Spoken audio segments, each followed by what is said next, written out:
चलिए दोस्तों, आज हम लोग पढ़ने वाले हैं प्रकाश का परावर्तन और प्रकाश के परावर्तन के नियम। मतलब कि प्रकाश के परावर्तन किसे बोला जाता है, प्रकाश के परावर्तन का नियम कितना होता है, आप लोगों को हम आज बता देंगे। अगर आप ये वीडियो अंत तक देख लेते हैं तो आपको यह वीडियो के अंत होते होते आपको याद हो जाएगा। तो चलिए हम आपको समझाते हैं। देखिए, जो किरण आती है, मान लीजिए देखिए यह किरण आ रही है, आपको कोई एक दर्पण ले लेना है या कोई एक वस्तु जो प्रकाश को परावर्तित करती हो।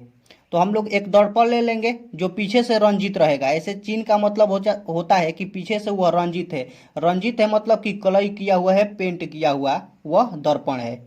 तो उस दर्पण पर जब कोई किरण आती है तो आपको पता होगा कि आने के बाद परावर्तित भी हो जाती है। जैसे कि आप लोगों को हम समझाते हैं, आप लोग कभी बचपन में ऐनक जो होता है, मिरर होता है, मिरर शीशा, उसे आप लोग बाहर ले जाकर सूर्य के प्रकाश से घर में चमकाते हैं, घर के अंधेरा में। तो उसमें देखिए किरण जो आती है वही होती है आपतित किरण, और जो परावर्तित हो जाती है उससे टकरा कर दूसरे दिशा में चली जाती है उसे हम लोग परावर्तित किरण बोलते हैं।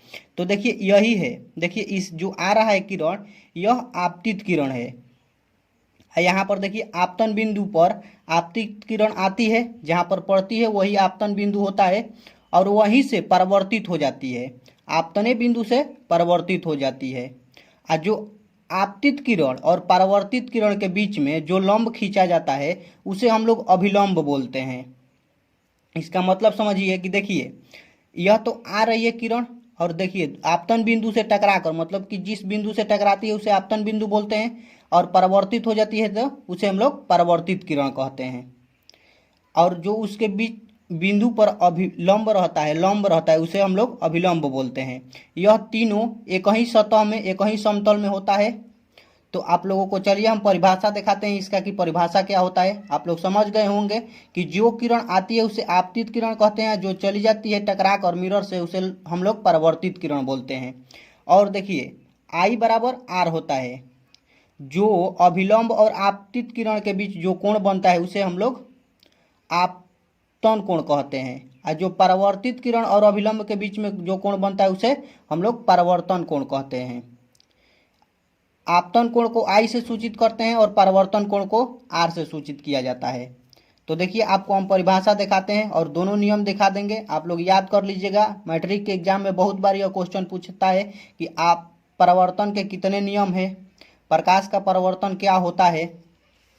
तो देखिए परिभाषा दिया हुआ है, वे प्रकाश की किरण जो किसी दर्पण से टकराकर पुनः उसी माध्यम में लौट जाए तो उसे प्रकाश का परावर्तन कहते हैं। देखिए आपको यहाँ पर समझा देते हैं। देखिए मान लीजिए ये जिस माध्यम में आ रहा है उसी माध्यम में परिवर्तित हो जा रहा है। कि जैसे देख लीजिए माध्यम होता है जैसे हवा, हवा से प्रकाश का किरण आता है मिरर पर और टकरा कर पुनः वायु में ही लौट जाता है, उसे हम लोग ही प्रकाश के परावर्तन बोलते हैं।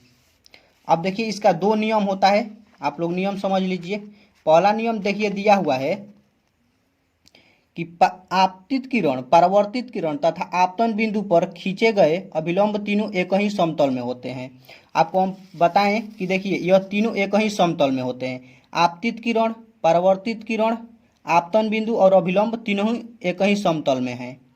मतलब कि एक ही समतल पर रहते हैं। जैसे कि देख लीजिए मिरर लिए हुए हैं तो मिरर पर ही तीनों रहेंगे। जो भी आप अभिलंब होगा, परावर्तित किरण होगी और आपतित किरण होगी, तीनों एक ही समतल में रहते हैं। चलिए दूसरा का नियम देखते हैं। इसका परावर्तन का दूसरा नियम क्या होता है। देखिए परावर्तन का दूसरा नियम होता है आपतन कोण और परावर्तन कोण बराबर होता है। देखिए आपको बताएं ही कि आई बराबर आर होता है, आई बराबर आर होता है, मतलब कि आपतन कोण बराबर परावर्तन कोण। यहाँ पर लिख देते हैं हम, आप लोग देख लीजिएगा, आई बराबर आर। इसे हम लोग आई को आपतन आपतन कोण बोलते हैं और जो आर है उसे हम लोग परावर्तन कोण कहते हैं। आपतन कोण को आई से सूचित करते हैं, परावर्तन कोण को आर से सूचित करते हैं। आशा करते हैं कि आप लोगों को समझ में आया होगा और आप लोग इसका फोटो भी खींच सकते हैं वीडियो रोककर और याद कर सकते हैं। और आपके मैट्रिक के एग्जाम में अगर आता है तो आप लोग इसका आंसर लिख सकते हैं। तो चलिए, वीडियो अंत तक देखने के लिए थैंक यू।